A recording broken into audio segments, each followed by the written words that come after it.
Tavolo tecnico in prefettura Udine per definire gli ultimi dettagli in vista della tappa del Giro d'Italia in programma il 24 maggio prossimo, con partenza da Mortegliano e arrivo a Sappada. Sì, per definire diciamo così, i dettagli operativi soprattutto per quello che riguarda la viabilità, oggi ci sono tutti gli attori e quindi prenderemo atto di quelle che saranno le particolari esigenze e soprattutto per quello che riguarda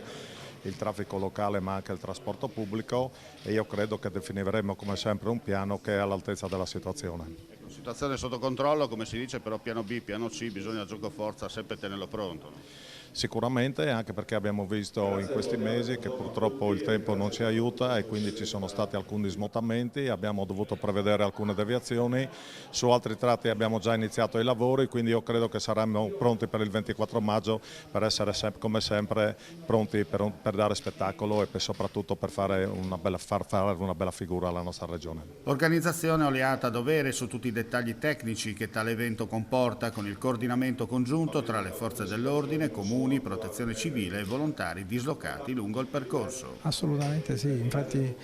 abbiamo fatta questa riunione con congruo anticipo in maniera da arrivare il 24 maggio avendo sviscerato tutte le problematiche che si possono presentare. Diciamo che la partenza sarà da Mortegliano, ci saranno